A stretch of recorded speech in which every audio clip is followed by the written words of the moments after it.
Hello friends, welcome back to our YouTube channel Nesting Padasali. So in this video, I am going to share with you what is a minimum mark to qualify this joint CSIR UGC NET examination under physical sciences. That also in this particular video, I am going to share with you what is a minimum mark to qualify under LS category. So in upcoming videos or if I had uploaded them previously, I'll give the video link in the description below and I'll also give us an end card so that you can check if you are applied under this JRF category. So let me show this particular statistics for respect to physical sciences. With respect to, there are two category friends. With respect to this joint CSIR examination, there are two examinations. One is for lecturership position, another one is for JRF position. So the student can either take one or they can apply for JRF. Okay, since even though they had applied for JRF, if they cleared under this lecturership cutoff, then at least they can get a fellowship for this lecturership. So that's a completely different process. I don't want to get collapse with that particular thing.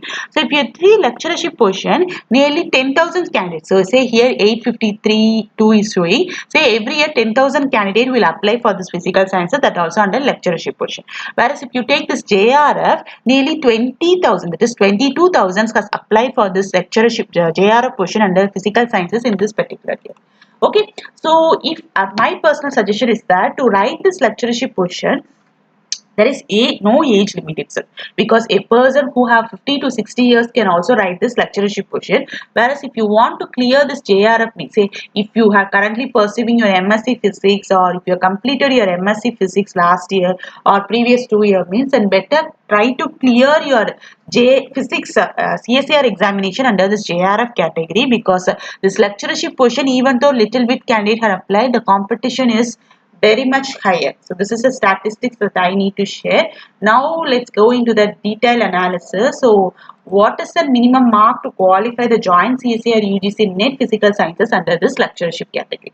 So before entering into it, let me clarify you how this minimum mark to qualify the joint CSIR NET examination is decided by this NTA. So why I'm speaking about this NTA means, so previously, the CSIR HRDG group has taken a sole responsibility in conducting all examination and providing the minimum mark.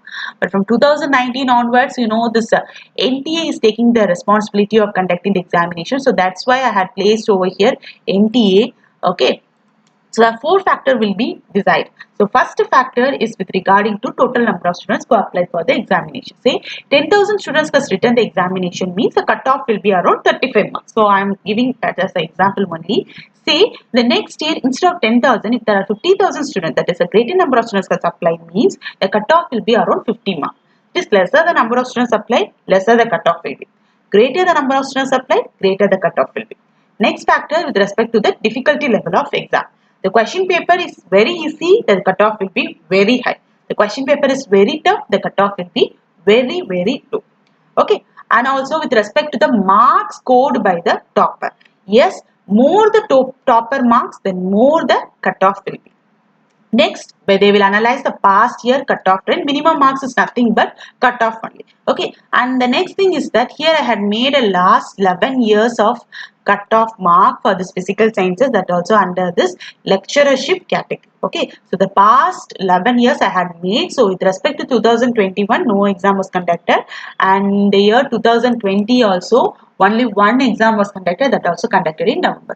So why I had put this particular thing as a blank means EWS category has been came into force by this NTA only on June month. That also in 2019 month only it has came into force.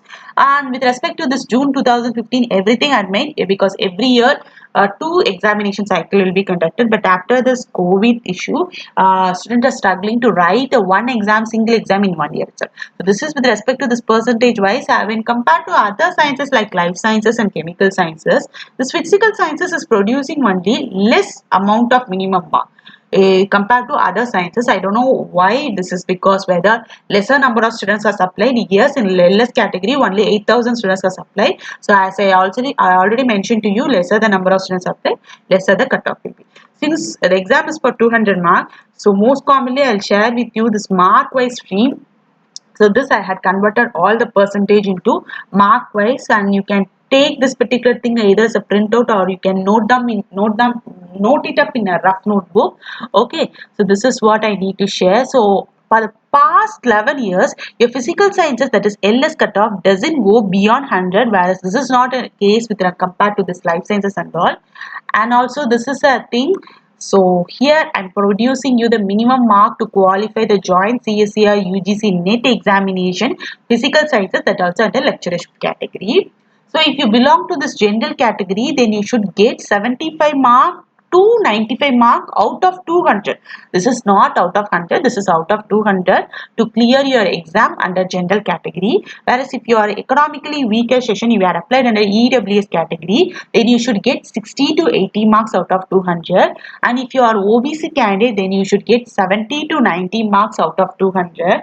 And if you are SC candidate, then you should get 50 marks. And for SC, ST and person with disability is a 50 marks. So if you should target these three candidates, should target only 25% of mark. That is, for 100 mark you should get 25 marks, whereas the exam is for 200, you should get 200 marks. So what is the advantages of knowing this minimum mark means? I can say this particular minimum mark is a lifesaver, friends. So if you are applied under general category, please mark up this minimum mark. So in the examination hall, we are once you have writing your examination means you need to once the exam is for 3 hours. So once you can completed exam in 2 hours, you need to take the scribbling pad and you need to start calculating the mark in the examination hall itself. Say for the question number 1, you are given a correct option, and for that particular question 4 marks is given by the NTA means you need to put question number 1 4 mark, question number 2 4 mark, question number 3 not attempted, question number 4 4 mark, like that. You should calculate the mark, and say for 200 you are getting 95.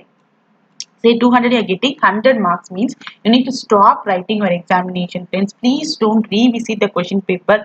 Please don't be greedy so that you are getting 100 marks out of 200. So if you are again, if we look through the question paper, we can get 150 marks out of 200, like that. Don't think in that particular way. If you're confident, then you can try in that particular way, but you are not confident, you are struggling to clear this examination means please stop at that time point itself. But say instead of 100 mark, for 200 mark you're getting only 50 marks, 60 mark means at that time point you can revisit the question paper. Okay, so this is the thing I need to share with you, friends. So thank you, friends. Thanks for watching this video. In the next video I'll share with you minimum mark to qualify JRF, that is for physical sciences JRF. I will share with you. Thank you, friends.